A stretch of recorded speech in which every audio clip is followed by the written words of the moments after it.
దేవుని నామమునకు స్తోత్రములండి. నాటి ధ్యానాంశము యేసుక్రీస్తు శిలువ శ్రమల కాల ధ్యానాంశములుగా ఈ దినము యేసు రక్తము దేవుని సన్నిధిని తీసుకుని వచ్చును.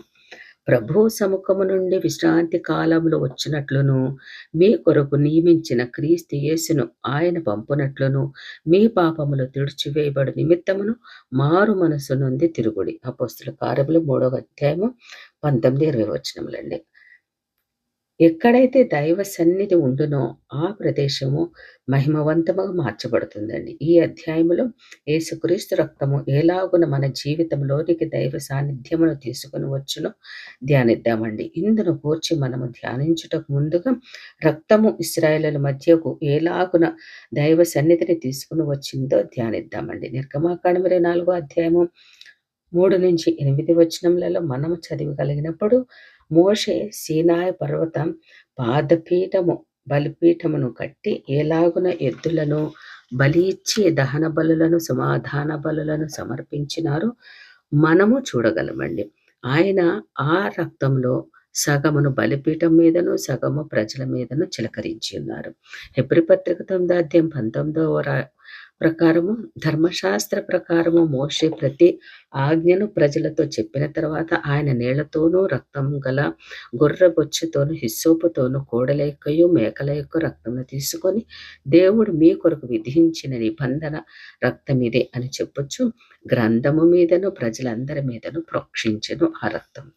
పైన వ్రాయబడిన వాక్య భాగము సీనాయి శిఖరపు పాదపీఠము యొద్ద జరిగిన సంఘటనను కళ్లకు కట్టినట్లుగా మనకు సూచిస్తుందండి. వధింపబడిన రక్తంలో సగభాగము 3 మిలియన్ల మంది ప్రజల మీద ప్రోక్షించగా, మిగిలిన అర్ధభాగము కేవలము బలిపీఠము మీద పోయబడినప్పుడు ఆ బలిపీఠము నుండి రక్తము ప్రవహించుండును కదా. బలిపీఠం అంతయు రక్తం చేత కప్పబడి ఉండును కదా. ఇటువంటి పరిస్థితుల మధ్యలోనే మోషే, అహరోను, నాదాబు, అబీహు మరియు 70 మంది ఇశ్రాయేలీయుల పెద్దలు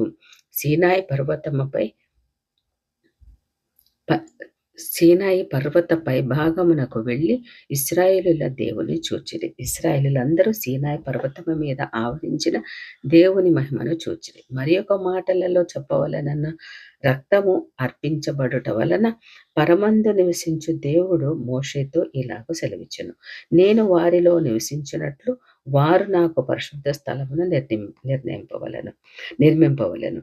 నిర్గమాకాండం 25వ అధ్యాయం 8వ వచనం ప్రకారం దేవుని సన్నిధి క్రిందికి దిగి వచ్చి ఇశ్రాయేలీయుల మధ్యను నివసించెను. అదే విధముగా రాజైన సొలొమోనును ఇశ్రాయేలు సర్వ సమాజమును నిబంధన మందసము ఎదుట లెక్కించలేనన్ని గొర్రెలను ఎద్దులను బలి ఇవ్వగా, రాజుల మొదటి గ్రంథం 8వ అధ్యాయం 5వ వచనం ప్రకారము దేవుని మహిమ మందిరమును నింపగా పరిచర్య చేయు యాజకులు పరిచర్య చేయుటకు ఆ మహిమ ఎదుట నిలవలేకపోయిరి.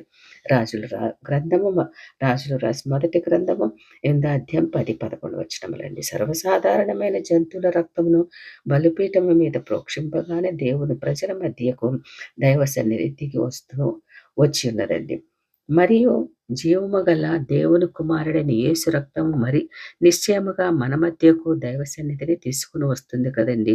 దేవుడు ఇశ్రాయేలు ప్రజలను ఐగుప్తు నుండి విడిపించినప్పుడు మోషే దేవుడు తనకు సీనాయి కొండ మీద చూపబడిన మాదిరి ప్రకారము ప్రత్యక్షపు గుడారమును నిర్మించమన్నారు.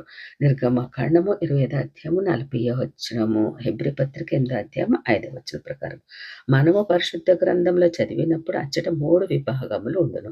వెలుపటి ప్రాంగణము, పరిశుద్ధ స్థలము, అతి పరిశుద్ధ స్థలము. ఒక తెర అతి పరిశుద్ధ పరిశుద్ధ స్థలమును వేరుపరచుచూ ఉండేది. నిర్గమాకాండం 36వ అధ్యాయము 35వ వచనం ప్రకారము, రెండవ దినవృత్తాంతాల గ్రంథం 3వ అధ్యాయం 14వ వచనం ప్రకారం ఈ అతి పరిశుద్ధ స్థలమునందు మాత్రము దేవుడు నివాసము చేయవాడు. కేవలము ప్రధాన యాజకుడు మాత్రము, అది కూడా సంవత్సరమునకు ఒక పర్యాయము, తన కొరకును తన ప్రజల కొరకును పాపముల పరిహారముగా చిందింపబడిన రక్తముల చేత పట్టుకొని వెళ్ళేవాడు. హెబ్రీ పత్రిక 9వ అధ్యాయం 7వ వచనం ప్రకారం దేవుని కుమారుడైన యేసుక్రీస్తు శిలువలో మన కొరకు ఆఖరి బొట్టు వరకు రక్తమును చిందించగా, దేవాలయంలో ఉన్న తెర 2గా పైనుండి క్రిందకు చీలెను. మత్తయి సువార్త 27వ అధ్యాయం 51వ వచనం ప్రకారం తను స్వయముగా చిందించిన రక్తం ద్వారా నిత్యమును జీవించుచున్న ప్రధాన యాజకుడైన యేసు తెరలో నుండి దేవుని మహిమ గల సాన్నిధ్యంలోనికి ప్రవేశించెను.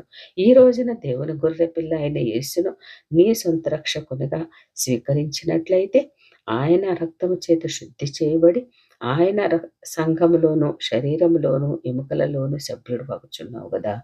ఎఫెసీ పత్రిక 5:30 ప్రకారం అప్పుడు నీవు కూడా దేవుని మహిమ గల సన్నిధిలోనికి ప్రవేశింపవచ్చును. హెబ్రీ పత్రిక 9:24 ప్రకారం, హెబ్రీ పత్రిక 4:15-16 ఎఫెసీ పత్రిక 2:7 ప్రకారం ఈ యేసు రక్తమే దైవ సాన్నిధ్యంలోనికి ప్రవేశించు గొప్ప భాగ్యమును మనందరికీ కల్పించుచున్నదండి. ఆమెన్.